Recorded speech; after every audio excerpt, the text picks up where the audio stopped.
Chapter 1. A Soldier's Life at Home.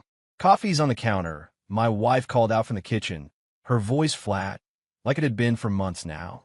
I stepped into the kitchen, still rubbing the sleep from my eyes. The smell of dark roast drifted through the house, a comfort I clung to more than I cared to admit. I glanced at her, hair tied back, wearing a fitted blouse, and jeans that looked like she'd put in extra effort this morning. For who?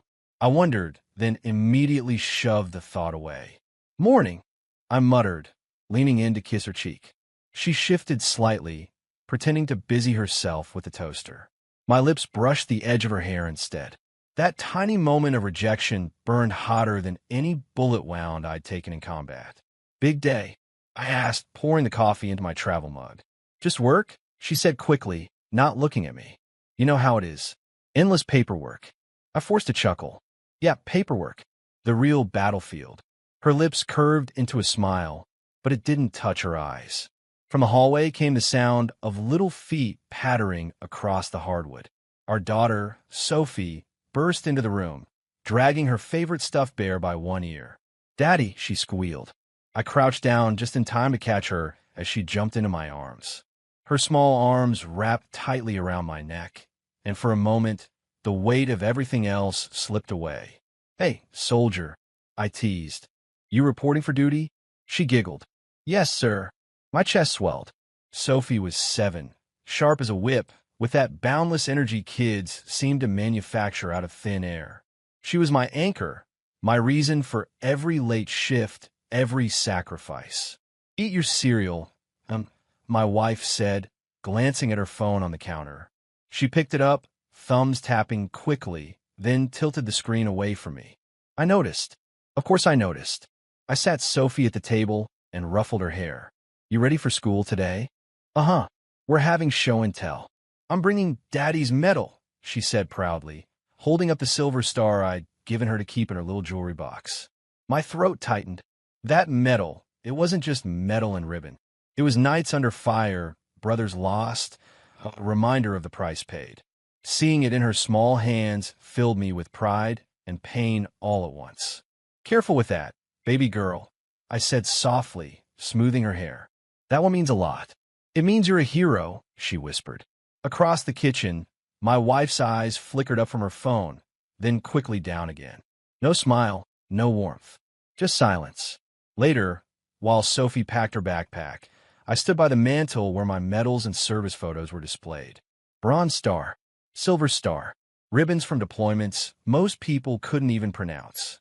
I touched the frame of a photo, me in desert camo, sand caked on my face, grinning with the guys.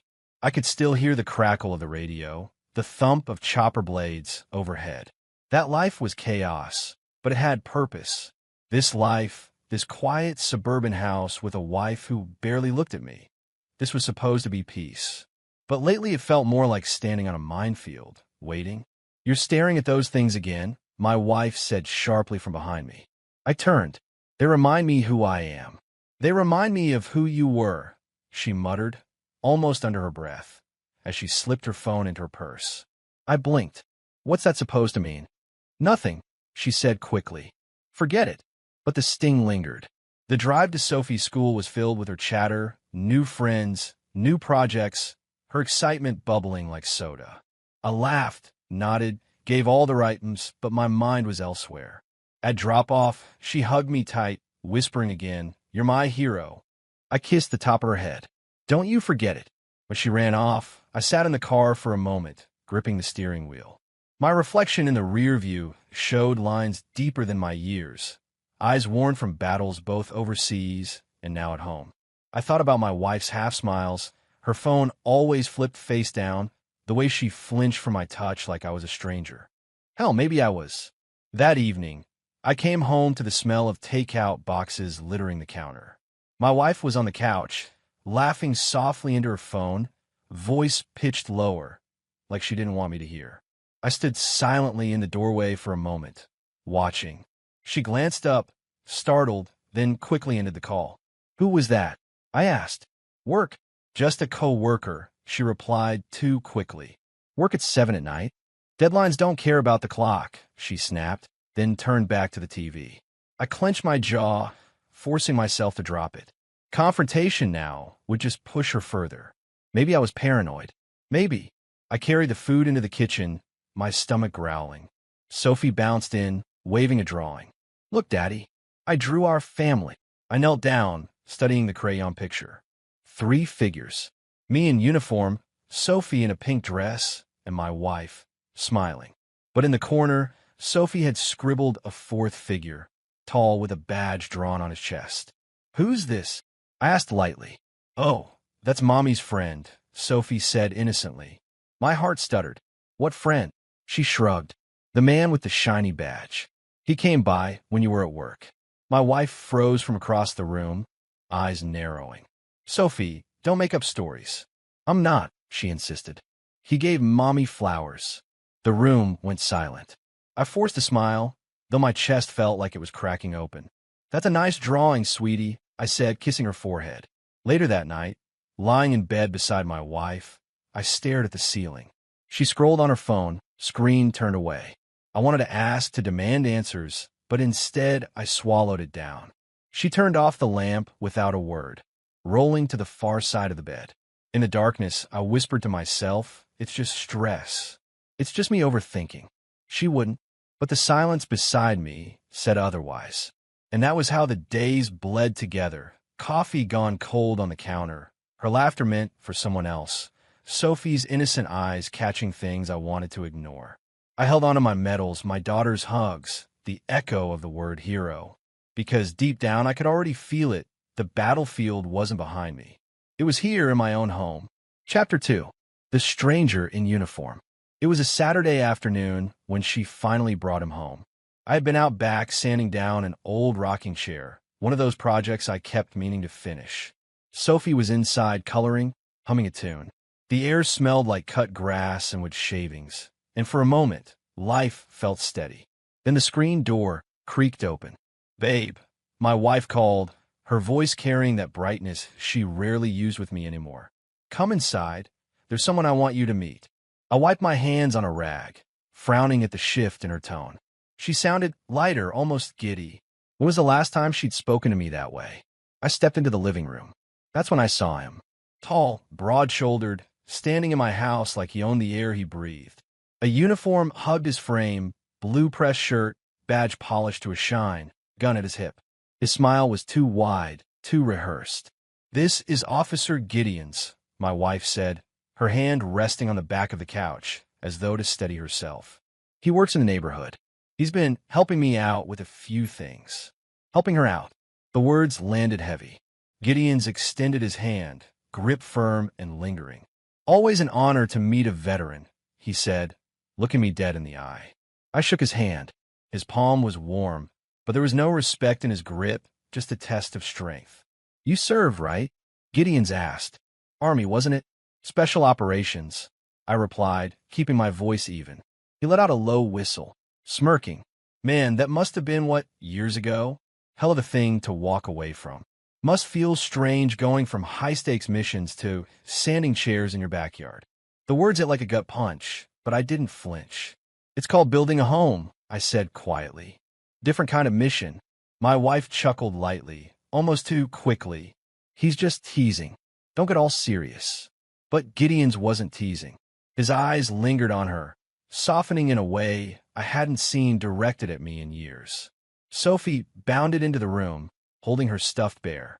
"Hi," she chirped. Gideon's crouched down, smiling at her like he'd rehearsed it in front of a mirror. "Hey there, kiddo. Your mom's told me all about you." Something twisted in my gut. Since when did my wife talk about our daughter to another man? Sophie looked back at me, confused, then clutched my leg. "Daddy, is he your friend?" I forced a smile. "He's Mommy's friend," I said. The way my wife's face tightened told me I wasn't wrong. The visit dragged on longer than it should have.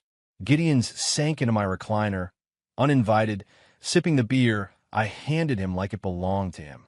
He asked questions that weren't really questions. "So what's it like being retired? Must be hard adjusting, huh? Not having that sense of purpose anymore." "I still have a purpose," I said evenly, glancing at Sophie as she drew at the coffee table. "My family." He smirked, leaning back, spreading his legs wide like he was marking territory. Of course, family's important. I don't know how you guys manage it, though. With all the stress, the bills, he paused, glancing at my wife with a grin. Loneliness. She laughed too loudly, smacking his arm. Stop it. You're terrible. The sound of it pierced me. That laugh hadn't been mine in years. After he left, I stood at the window, watching the patrol car roll slowly down the street. My wife came up behind me, arms crossed. You didn't have to be so cold, she said. I was polite. You barely said anything. I said enough. He's your friend, not mine. She huffed. God, why do you always do this? You act like every man who talks to me is some kind of threat. I turned to face her. And is he? Her eyes flickered just for a second.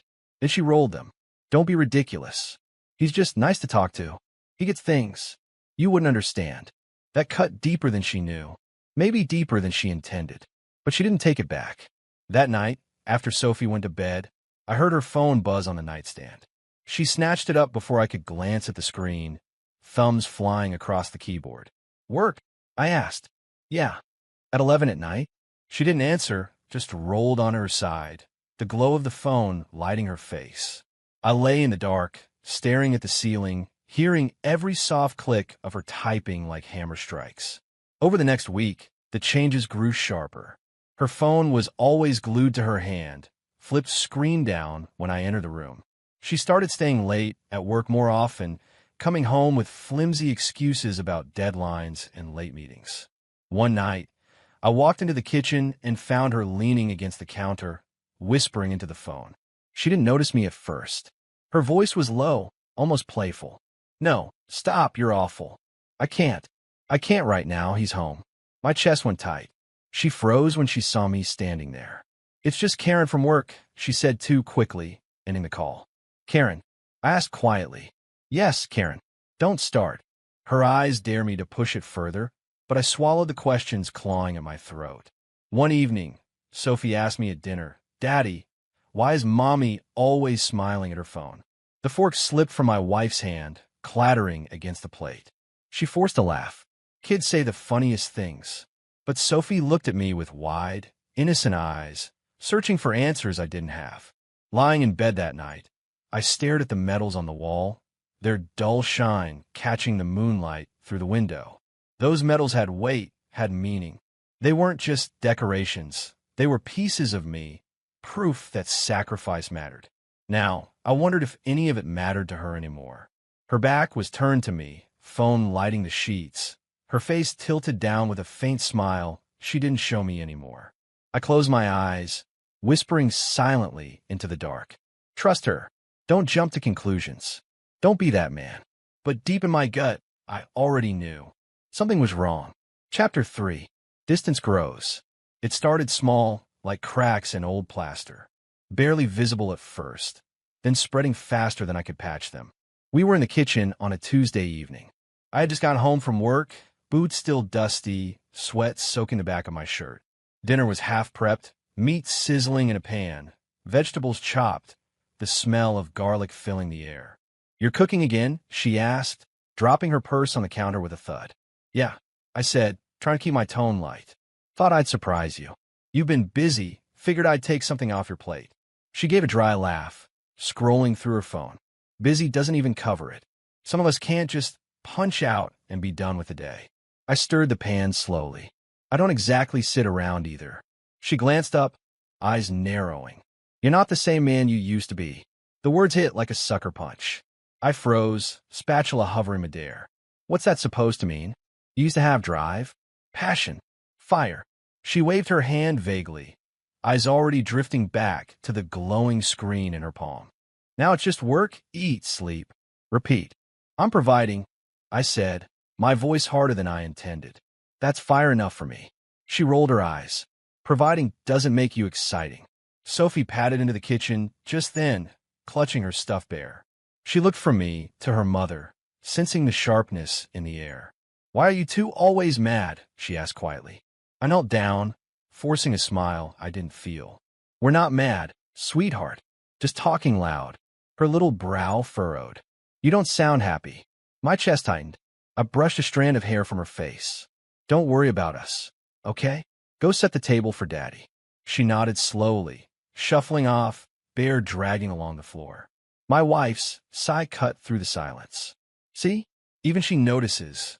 Later that night, after Sophie was in bed, I sat alone in the garage.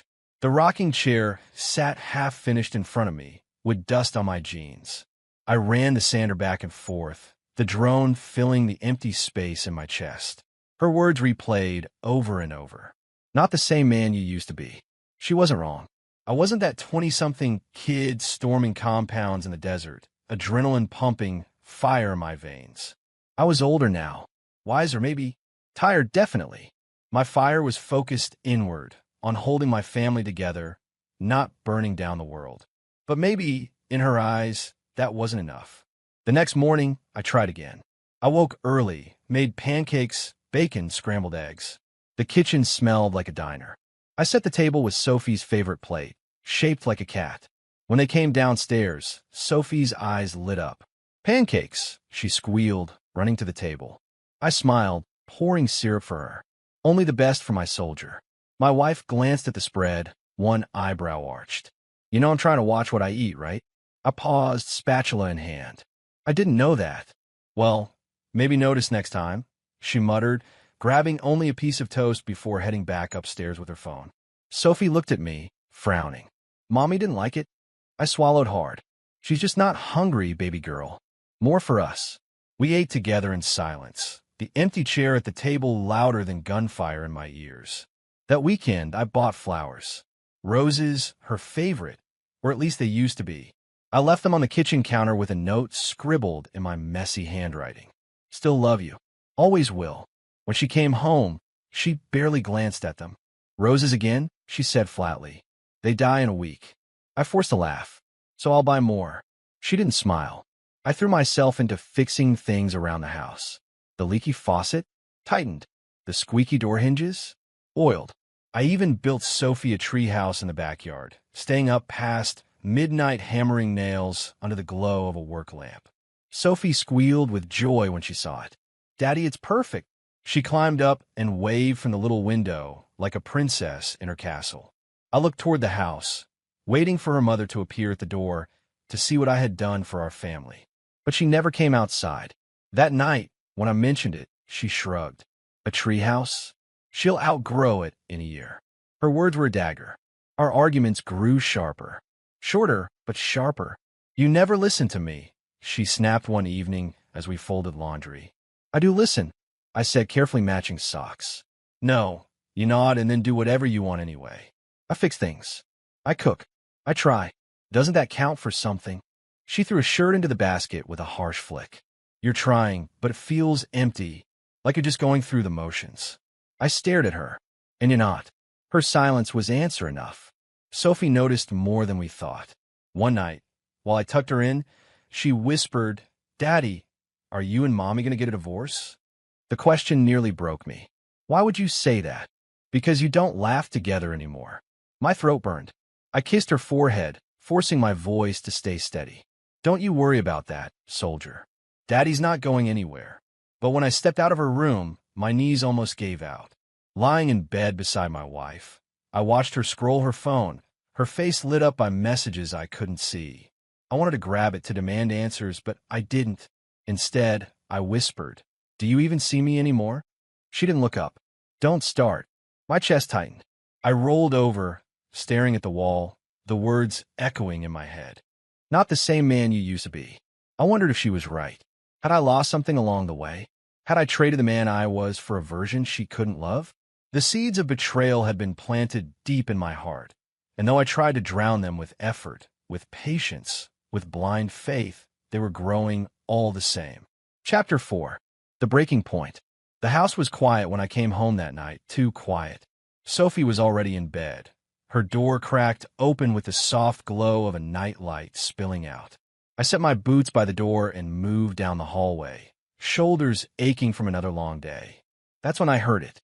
My wife's voice, low, sharp, edged with something I hadn't heard from her in years. Passion. Heat. I froze outside our bedroom door. "You can't just show up whenever you want," she whispered fiercely. "He's not stupid. Yes, I know. I know, but God, stop.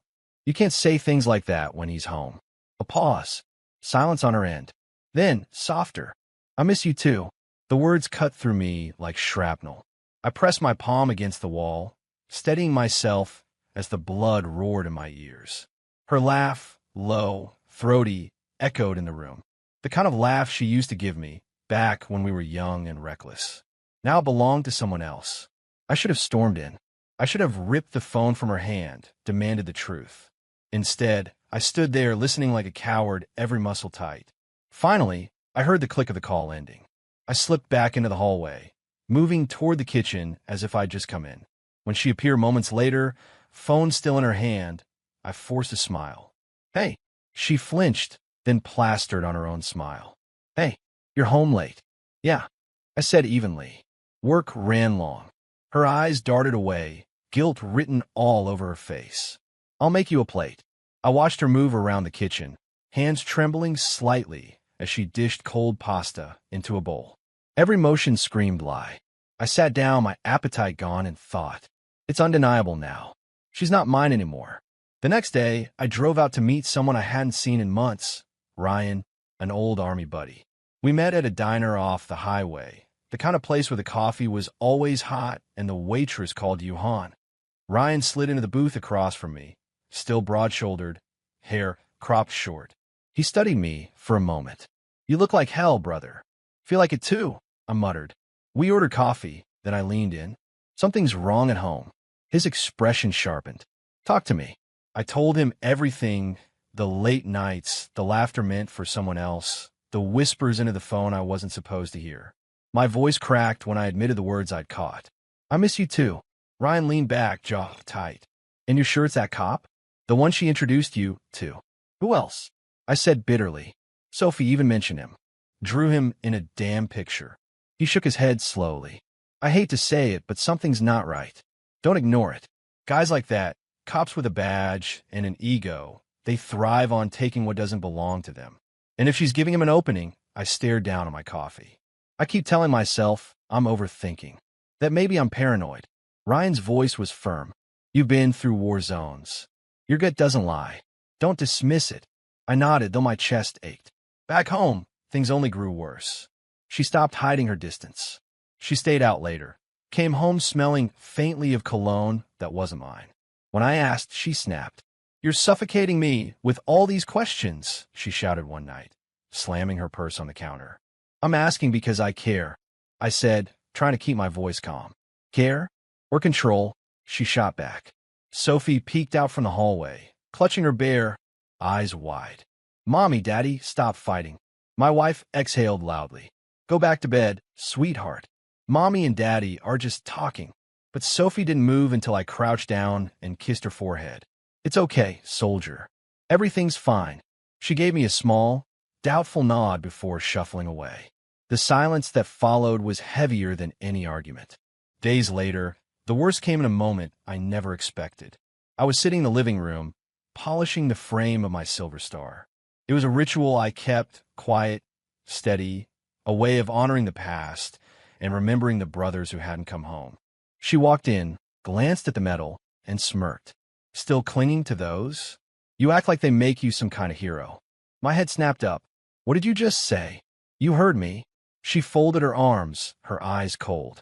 Those medals don't mean anything here. They're just shiny trinkets. You think Sophie cares about what you did overseas? She needs a father who's present, not some washed-up soldier polishing souvenirs. The words were acid, burning through me. My throat went dry. I set the medal down, carefully, afraid that if I gripped it any harder, I'd crush it in my fist. Those trinkets are the reason I came home at all. They're reminders of the men who didn't. She rolled her eyes. God, you're so dramatic. Maybe if you spent half as much energy on us as you do on your memories, we wouldn't be in this mess. I stared at her, stunned by the cruelty. The woman I married, the one who once kissed those medals when I returned from deployment, was gone, replaced by someone who looked at them like they were worthless, and at me like I was a burden. That night, lying in the dark, I replayed her words. Not a hero. Washed up. Souvenirs. My fists clenched under the blanket. The betrayal was no longer just suspicion. It was real. It was in her eyes, in her voice, in the way she dismissed everything I'd given. I wanted to confront her, to drag the truth out into the open, but I couldn't. Not yet. Instead, I stared at the ceiling, heart pounding, as the weight of it all pressed down. And that was when I knew this was the breaking point. Chapter 5. The Raid. The night was still. Sophie was asleep, curled against her stuffed bear, her soft breathing the only sound upstairs. I sat alone in the living room, polishing my metals the way I always did when the world felt heavier than my shoulders could carry. The lamp cast a warm glow over the silver and bronze, reflections of battles that had shaped me, scars that no one in this house seemed to respect anymore. For a fleeting moment, I let myself feel peace. Then the world shattered. Glass exploded from the front window. The door burst open with a thunderous crash, hinges ripping from the frame. Shouts filled the house, deep, aggressive voices barking orders. "SWAT! Down on the ground! Now!" I shot up, instinct surging before thought could catch it. My pulse hammered, training kicking in. Boots stormed through the entryway, weapons raised, armored figures pouring into my living room like a flood.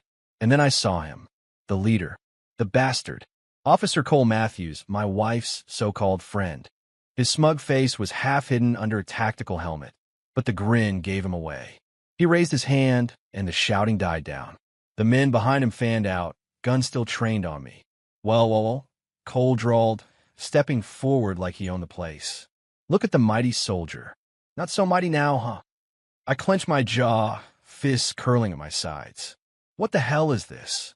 "This," he said, sweeping his arm like a showman, "is justice. You think you can come back from war and play the hero forever? No, men like you always break. And I'm here to take what's left." Before I could respond, footsteps echoed from the stairs. My wife appeared, wearing a robe, her hair tousled. But there was no fear on her face, no confusion, only a cruel satisfaction. She walked straight to Cole's side. And then, God help me, she spat, right on my chest, where my uniform bore the faint stains of oil and polish. "You're nothing but a washed-up coward," she hissed. "Do you hear me? A coward. You think polishing those metals makes you a man? You're pathetic." Her words hit harder than any bullet. Behind her, a small cry broke the air. Sophie, my daughter, clutched the banister, tears streaming down her face. "Daddy!" she screamed, her little voice breaking. "Daddy, what's happening? Stay upstairs, sweetheart."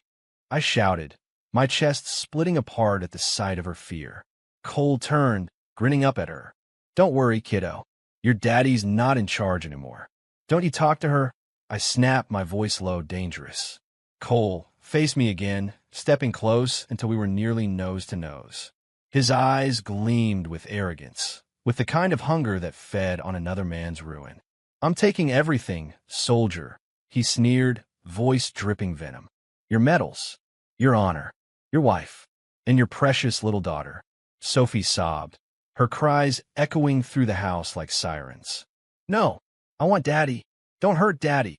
Two SWAT members surged forward. One grabbed my arm, twisting it behind my back. The other yanked at my shoulder, trying to shove me down on my knees. "Resist, and we'll put you through the floor," one barked. The weight of their hands, their arrogance, their ignorance, all of it pressed down on me. But they had no idea who I really was. No idea what I was trained for. No idea what storm they had just walked into. Chapter 6. Who I really am. The pressure of cold steel pressed against my wrists as the cuffs clamped shut. My arms were wrenched behind me, my knees forced toward the carpet. The men in black barked orders, treating me like any other suspect they'd drag from his home in the dead of night. I didn't resist. Not yet, because they had no idea. None of them knew who they were laying hands on. As Cole circled me like a predator, barking out orders with that arrogant smirk, I kept my breathing steady. My jaw tightened, but my face stayed calm. They thought they'd broken me, this washed-up vet, this relic of a man polishing metals no one cared about anymore. But under the surface, a storm brewed. "You took vows," I thought, glaring at my wife through the strands of hair that had fallen into my eyes. "You swore loyalty, swore you'd stand by me when the world turned cold. And you threw it all away for a uniform that shines only under crooked lights. Her eyes didn't flinch.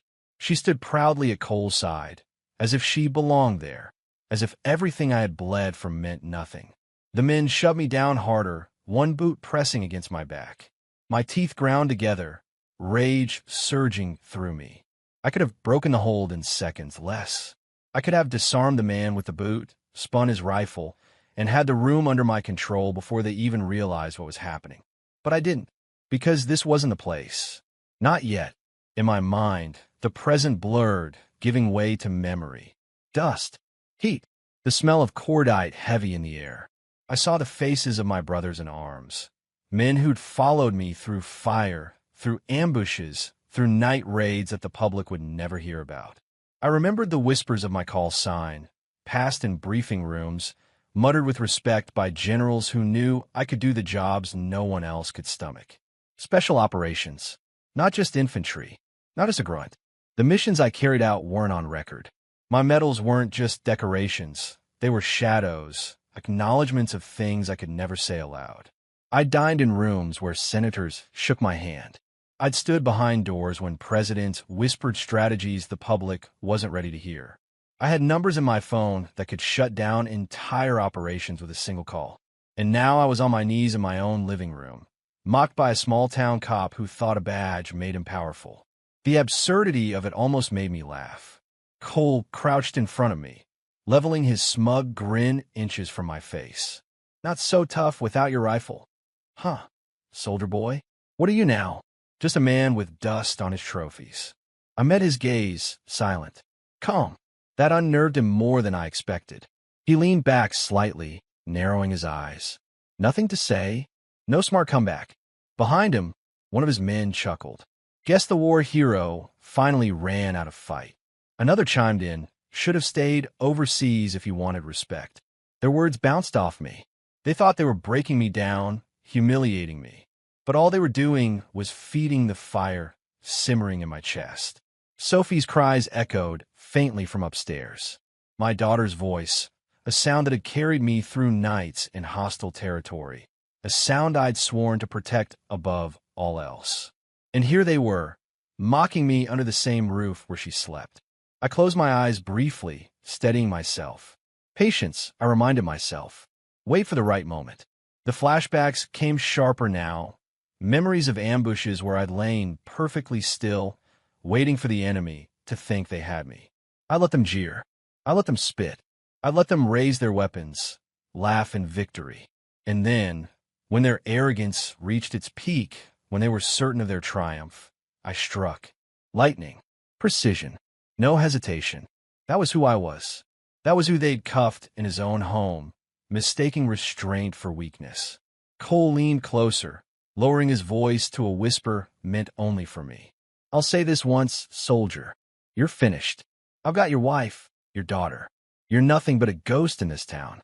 And when I'm done, you'll wish you never came back alive. His breath was hot on my face. His words were poison. But I didn't move. I didn't flinch.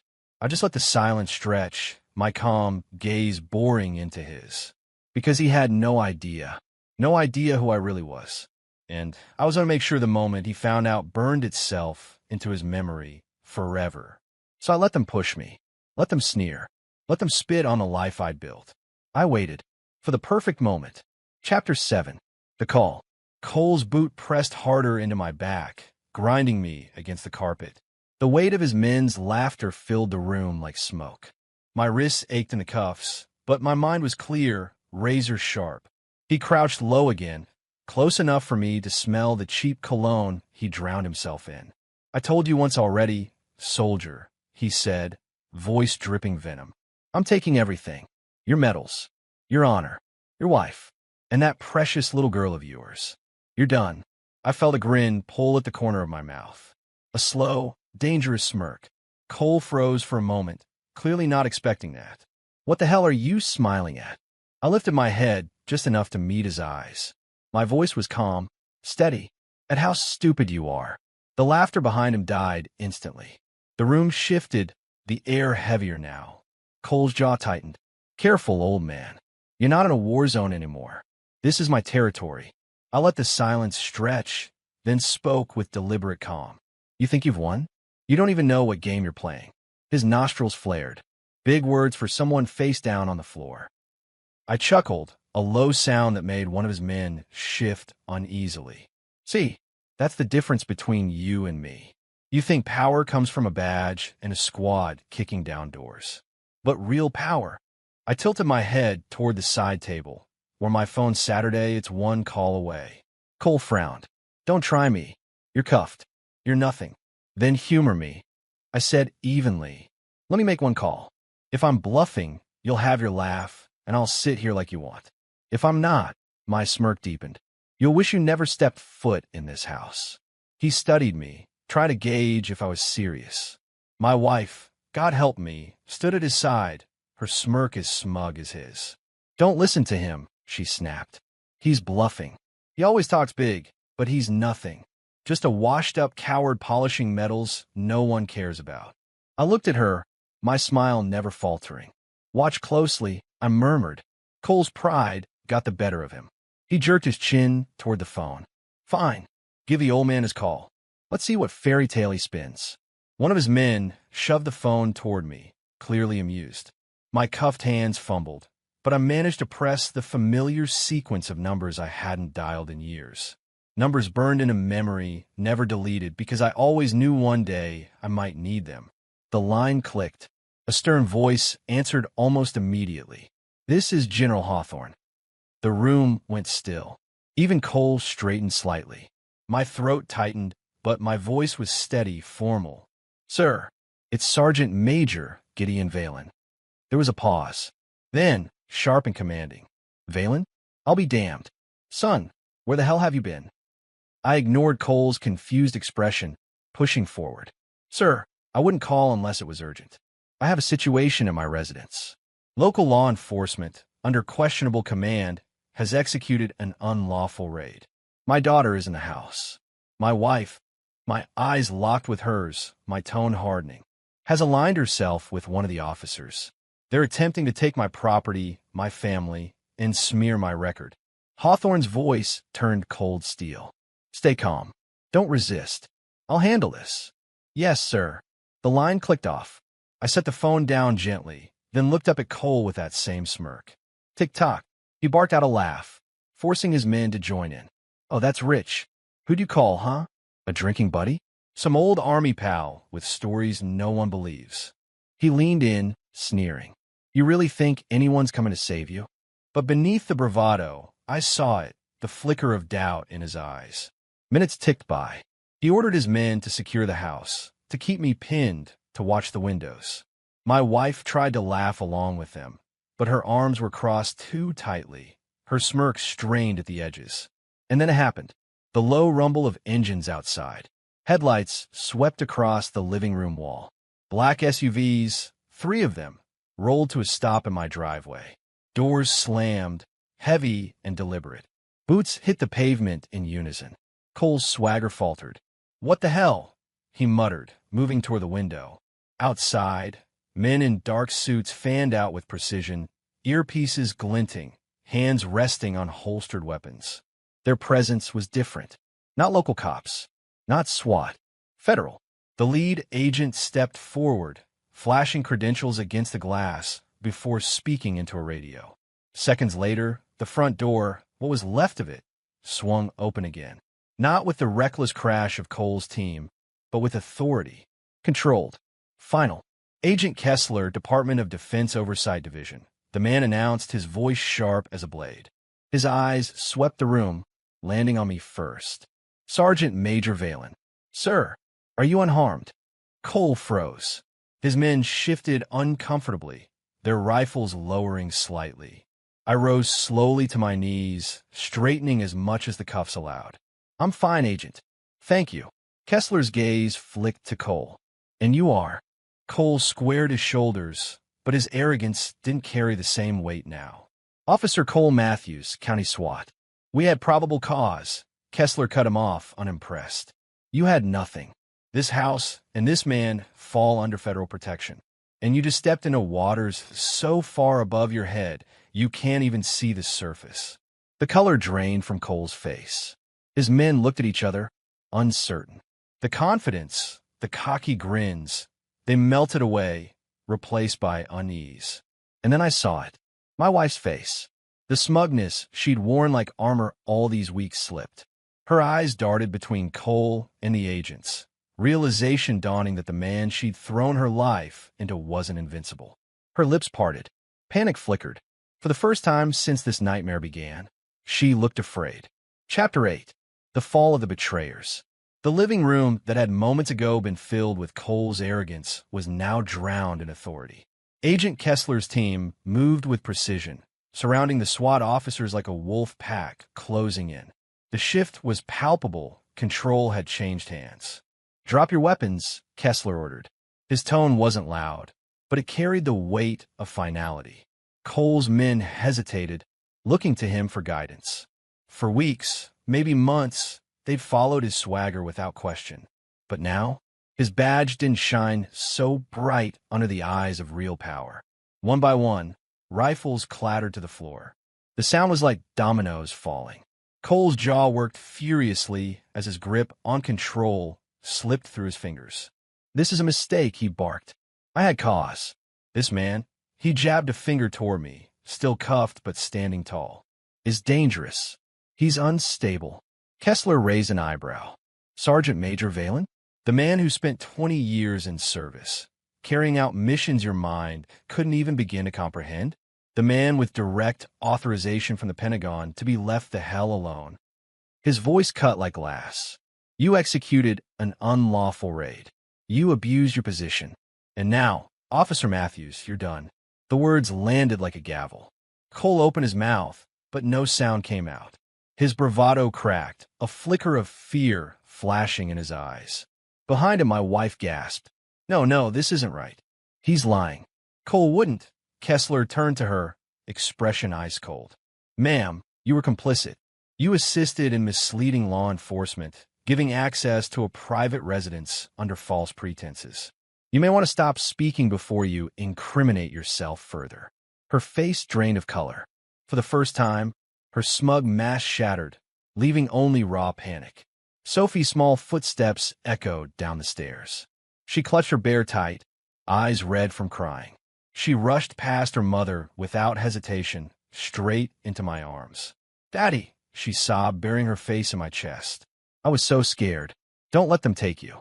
I knelt, my cuffed hands awkward but firm enough to hold her close. My throat burned as I kissed the top of her head. "I'm right here, sweetheart. I'm not going anywhere." She pulled back just enough to glare at her mother. "Why did you do this? Why are you with him?" Her voice, small but sharp, cut deeper than any weapon. My wife reached for her. "Sophie, baby, listen." But Sophie twisted away, clutching me tighter. "No, I don't want you. I want Daddy." The rejection landed like a physical blow. My wife staggered back, her face crumpling as her own daughter's loyalty slipped through her fingers.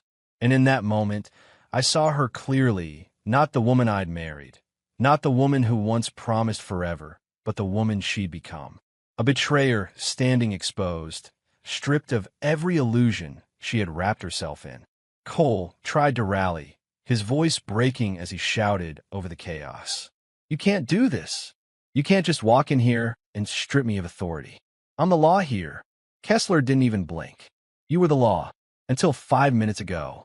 Now you're under investigation for abuse of power, misuse of a tactical unit, and conspiracy." He nodded to his men. "Take him." 2 agents moved in, gripping Cole by the arms. He thrashed, spitting curses. "Don't touch me. I'm not done. You think some soldier boy is better than me? He's nothing. Nothing." I watched, holding Sophie tight, as his voice cracked under the weight of his own unraveling. His men, the ones who had stormed my home so eagerly, stood frozen, watching their leader crumble. The tough facade that had carried him vanished, replaced with a desperate man clawing at power already gone. "You'll regret this," Cole shouted, but it was weaker now, hollow. "I'll get it back. His words choked off as they forced him toward the door, his voice echoing into the night. The silence that followed was heavier than gunfire. Kessler turned to me, his tone softening. Sergeant Major, we'll need a statement. But for tonight, you're safe. We'll have men posted here until the situation is fully under control. I nodded, swallowing hard. Thank you, Agent. Truly. He inclined his head with respect before stepping away to coordinate with his team. That left me with her, my wife. She stood in the corner, shaking, her robe pulled tight as though it could shield her from the reality closing in. Her eyes darted between me and Sophie, desperation breaking through her panic. Gideon, she whispered, her voice trembling. Please, you have to believe me. I was scared. I thought he could protect us. I thought, protect us? My voice was low, raw. From what? From me. She flinched. I didn't mean, you meant every word, I said, cutting her off. Every time you mocked me. Every time you laughed at me. You stood there while he spit on everything I gave my life to protect. And now, I shook my head. Now you want me to believe it was fear? No, it was betrayal. Her lips trembled, but no words came. Sophie pressed her face into my chest again, refusing to look at her mother. The devastation in my heart was a weight I couldn't put into words. To see the woman I once loved laid bare like this, to see the child we shared choose one parent and reject the other, it tore at me. And yet, beneath the pain, there was something else, a grim satisfaction, because truth had a way of cutting through lies. And tonight, every mask had been stripped away. Cole's curses still echoed faintly from outside, but they no longer carried power. My wife's face was pale, streaked with humiliation, every ounce of her pride crumbling. And Sophie clung to me like I was the only solid ground left in her world. And maybe I was. Chapter 9. The Confrontation. The house was silent now, but it was not peace. It was the silence that follows a storm, broken glass, upturned chairs, the scent of gun oil lingering in the air. The black SUVs had pulled away. The neighbors' lights flicked off one by one. Sophie had finally fallen asleep in my arms, exhaustion overtaking her tears. I tucked her gently into bed, smoothing her hair from her face. She stirred, whispering, "Don't go, Daddy." My chest tightened. "I'm right here, sweetheart," I murmured. "Always." But I knew I couldn't delay what had to come. Not anymore. Downstairs, in the wreckage of what was once our living room, she sat on the couch, my wife. Her robe was pulled tighter around her shoulders, her hands shaking. She stared at the floor, not at me, as though the tiles might offer her an escape. I stood for a long time, watching her, waiting. Finally, she whispered, "Say something." The words burst from me like a dam breaking. "Something? After all this? After you brought him into our house, into our lives, while I was breaking my back to keep this family together. After you spit on my service, mocked the very medals I bled for." Her head snapped up, eyes blazing. "Don't you dare put this all on me. You think you're some perfect husband? You were never here. Always gone, always distant. Do you even know what it was like? Lying in bed alone, raising Sophie alone while you buried yourself in duty." I clenched my fists, my breath sharp. Duty? You call serving my country, protecting millions of people from threats you'll never even know about, burying myself? You call sacrificing every piece of myself so you and Sophie could live free, safe, as being distant? She shot back, voice shrill, "Yes. Because you loved that uniform more than you loved me. At least Cole. I thundered, cutting her off. "Cole is a coward who hides behind a badge. A corrupt cop who thought he could play soldier for a night. You chose him? Over me? Over us." Her lips trembled, but she pushed forward. "At least he made me feel alive. You were boring. Always disciplined, always serious. No romance, no fun, nothing but rules and routines." The words hit like a blade twisting. Boring. That's what my years of devotion, my sleepless nights, my sacrifices were to her. Boring. I stepped closer, voice low and shaking, not with fear, but with rage restrained. "You think loyalty is boring? You think a man who stood by you, who never strayed, who built a home, who gave every ounce of his soul to keep his family safe, that's boring?" She looked away, ashamed but stubborn. I inhaled, slow and heavy. My heart hammered against my ribs, but my words came out cold, precise, every syllable laced with the truth she could never escape. "You didn't just betray me," I said. "You betrayed our daughter. You betrayed the vows we stood and spoke before God, before family. You betrayed every memory we built, every sacrifice I made. You spit on my honor, yes. But in the end, I leaned in, my voice a dagger. You only stained yourself." Her face crumpled, tears spilling, but I didn't stop. "I went to war and never broke. I watched brothers die beside me and never broke. But tonight, seeing you stand there, laughing with him, spitting on the uniform that carried me through hell, that broke something inside me I can never get back." She reached out, her hand trembling. "Gideon, please. I was lost. I made mistakes. But I pulled back, her hand falling uselessly between us. Don't you dare say you love me. Love doesn't look like this. Love doesn't crawl into another man's arms because it's convenient. Love doesn't mock the one person who gave you everything." She sobbed openly now, her body shaking. "I thought you'd never understand. You were too strong, too proud. I wanted you to see me." I shook my head slowly. "I saw you. I always saw you. The question is, did you ever see me? Or was I just the uniform, the paycheck, the steady ground you thought would never crumble? You didn't want me. You wanted stability, until the shine of a badge distracted you." Her tears fell faster. "I was wrong. I know that now. Gideon, don't leave me. Please." The plea hung in the air, but something inside me had shifted. The man who once would have forgiven, who would have fought to salvage what was left, was gone. All that was left was the truth, heavy and unrelenting. I turned, my boots crunching on shards of broken picture frames littering the floor. Each step felt like breaking chains I hadn't realized were still binding me. Behind me, her sobs grew desperate. "Don't walk away. You can't just, Gideon, please. We have a family."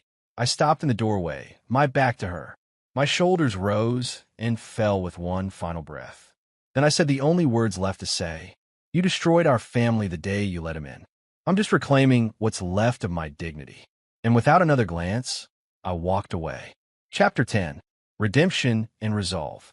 The courtroom was quiet except for the soft rustle of papers and the occasional cough from the gallery.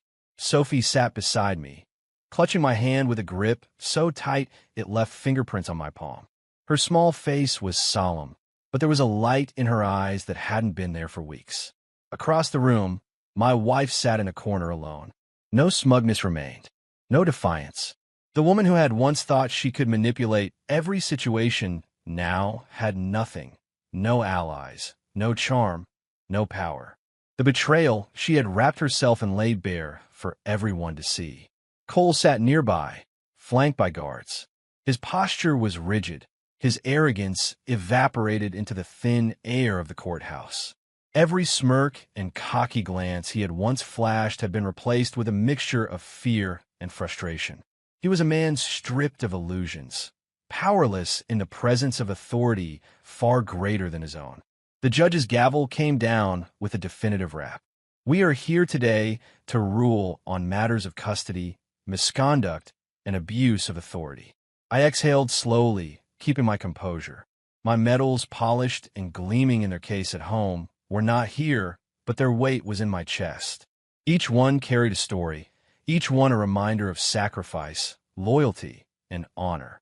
And in that courtroom, I felt their presence. My wife's attorney tried to argue, as if blaming me for her choices could sway the outcome.